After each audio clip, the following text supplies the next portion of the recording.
Anything to discuss? Got absorbed in the sutta, didn't know the time was up. These suttas are actually, if you have affinity, when you read the suttas, you get a lot of joy, so you forgot about other things. Page 160, 47.40. Buddha says that the Noble Eightfold Path is a way leading to the development of Satipatthana. That means to say that when we practice the Noble Eightfold Path, it automatically leads us to Satipatthana. This one is, I remember I mentioned, I quoted the Sutta Majjhima Nikaya 117. The Buddha says when you practice the Noble Eightfold Path, you practice one by one the factors. So this Satipatthana is in between the 7 and the 8 factor. So when you practice the Noble Eightfold Path, you cultivate the factors one by one. Up to the 8th factor, then you would have developed the 4 Satipatthanas. Because when you develop the 4 Satipatthanas, you're supposed to have attained the jhanas. The factors are very similar. Yes. Very similar to the Noble Eightfold Path. Yes. Likewise, the 5 Indriya, the 5 Yes, yes.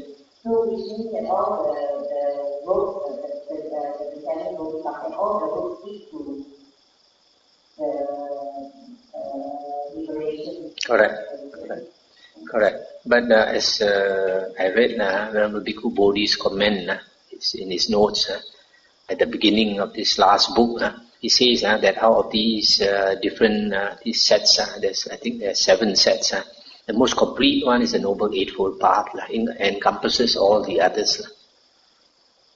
Which means to say most of us are very how we practice Satipatthana and whatnot. So if we just do our work, just follow the Noble Eightfold Path, slowly and eventually we will lead ourselves. Oh yes. Yes. The most important is the Noble Eightfold Path. You see, like when you talk about Satipatthana or Sati, the practice of Sati, you concentrate on paying attention to the body, feelings, the mind and Dhamma, right? But when you compare it with the Noble Eightfold Path, the Noble Eightfold Path talks about right speech, right action, right livelihood. It's not inside, it's not inside the 4 Satipatthana. That's why Venerable Bhikkhu Bodhi says the Noble Eightfold Path is the most complete. So if you want to say there's the only way, the only way is the Noble Eightfold Path, not any other one. So there's no such thing as 84,000 Dharma doors. There's only one Dharma door to liberation. There's a Noble Eightfold Path. And then you need to say that when you take the 8 steps, if you follow the one that's described in the Noble Eightfold Path, if we are very mindful and we practice in accordance to what the being taught, then it's more interesting than this. Like people doing on Satipatthana and they don't even know what the other Yes. Like for example, there are some people, they think, I only practice Satipatthana, that's the only way. Then they think dana is not important, charity is not important, keeping sila, moral precept is not important. I just cultivate wisdom only. That's very silly, because just now we read the sutta, the Buddha says that when you practice the faculties or the Noble Eightfold Path, you fulfill the factors completely 100%, you become an arahant. But if you fulfill less than that, you can become anagamin. If you fulfill less than that, it is sakadagamin and down to this first path attainer. But it means that all the 8 factors of the Noble Eightfold Path, you practice a little of each, then you can become Sotapanna. But if you concentrate on one factor or 2 factors and you practice it even up to 100%, You cannot become even a Sotapanna. You need all the 8 factors, a little bit of each, a little bit of each. That will make you Sotapanna. Just something like we practice in our daily life, something I would say that when you do Dhamma, it gives you the joy. Yeah. You feel happy and the happiness gives you the energy to strive.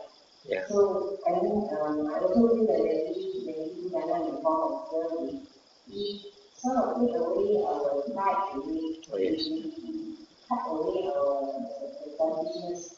So we just say we want to practice meditation and we want to study the Sutta, but we look at the person who does that, but they don't even think about it after using it. But if you don't think to be that they think that it's not important, but I personally really want to cultivate. Then to go very low, to do all those things that don't matter, but actually can be very important. Those things about it. For example, then I mean, yeah, it's very funny to see that you're practicing meditation and you're practicing studying the stuff that you didn't start to do. Yes, exactly. I have a few old devotees in Penang. They are very simple people. They, because of listening to my Dhamma talks, they have a lot of faith in me. And I observe that they serve all monks, having learned the Dhamma. They serve all monks and they don't look down on any monk. And last time when I was staying in the cave in Penang Hill, so high also, some of them are quite old. They climb all the way up on a Sunday to clean my cave, mop my cave and all that. And when we did extension of the cave, they also help carry building materials up and all these things. So I see, because they listen to the Dhamma and all that, they have a lot of faith, and then they are very humble, and they are very generous. They have whatever money the children give them, they spend a lot of it doing dana. When you compare them with some of these people who only do meditation, like some of these people in KL I know, they only concentrate on meditation, and you see them, the ego is very big. They think, they have already attained Sotapanna and all this, and they differentiate a lot between monks.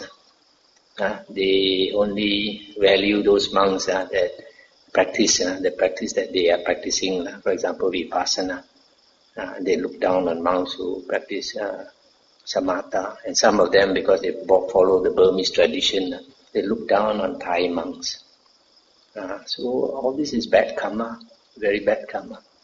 Buddha says the highest merit is you serve the Sangha. You don't differentiate.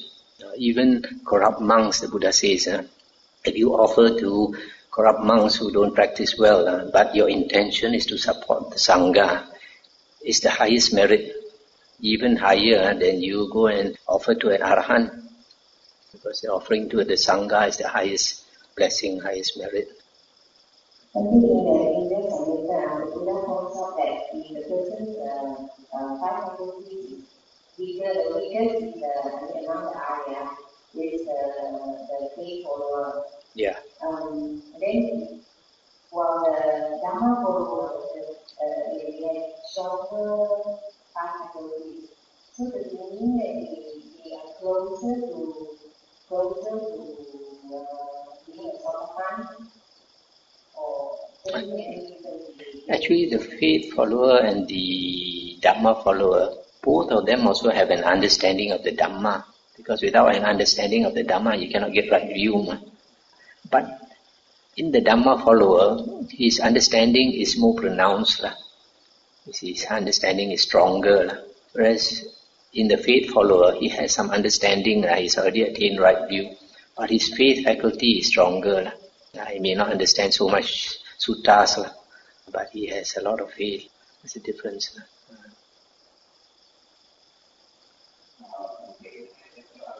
Regarding the soft phase of the Dhamma, your contemplating body, are the fairly completely mindful and remove our expressions to regard to the whole.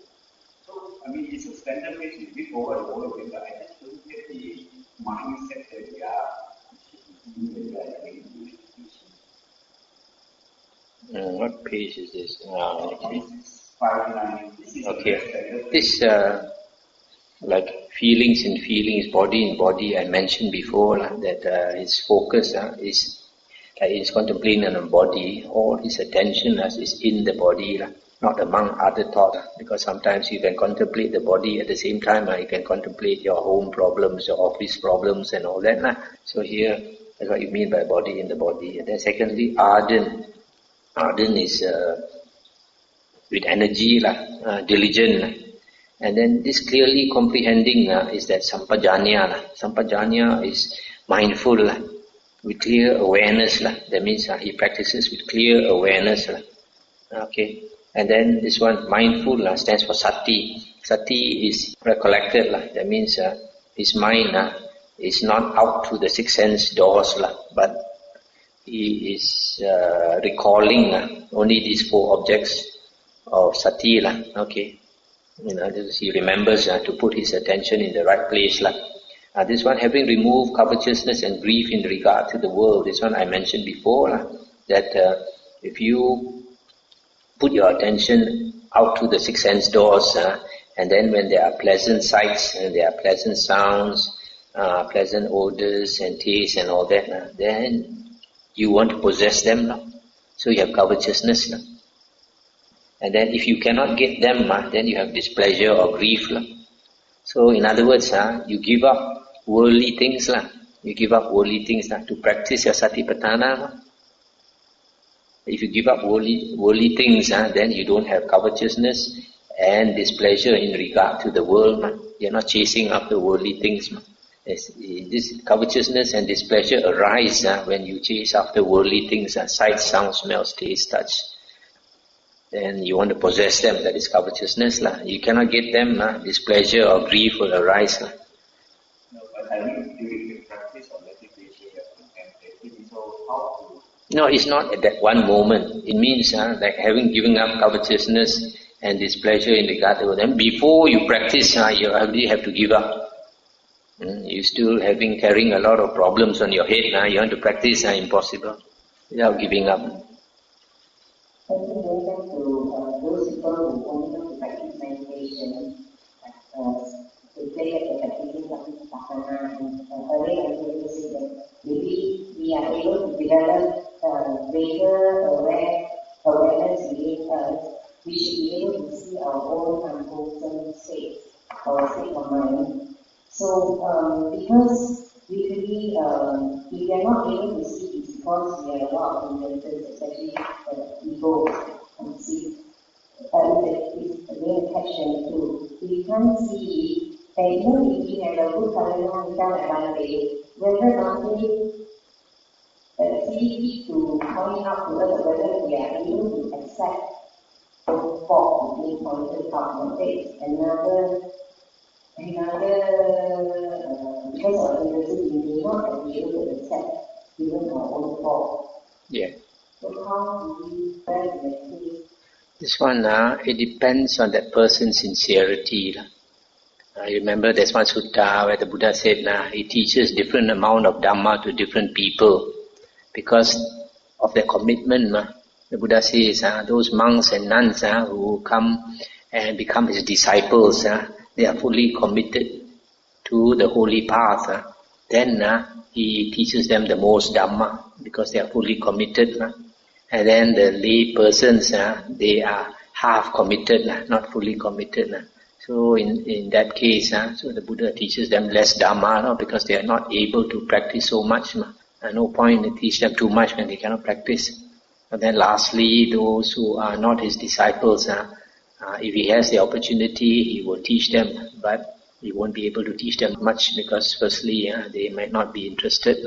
So in the same way, like those monks who come and stay in our monastery, and then like they take dependence, nisaya, with the abbot, and then it is the abbot's duty to teach them. But even though it's the abbot's duty to teach them because they have taken dependence, and a monk who has not completed 5 vasa, 5 years as a monk, he has to take dependence on a senior monk to guide him. But sometimes even this new monk, we have to see his attitude. Sometimes you try to correct him, he rebels. His temper goes up and all that. He exchanges nasty words with you sometimes. So you have to be careful. You have to see how much he can take. How much he can take, you give him how much. Because good medicine is always bitter. Medicine is bitter, so a lot of people cannot take. So we have to see how much he can take, and then we give him. We give him too much medicine, he stop taking any medicine. So there are some people, they run away or they disrobe or something. So we have to see, have to use our wisdom to see. So there are some people, if they want to be taught, then it is the teacher's duty to teach them. But there are some people, they don't want to be taught. They think they know enough. So we leave it to them.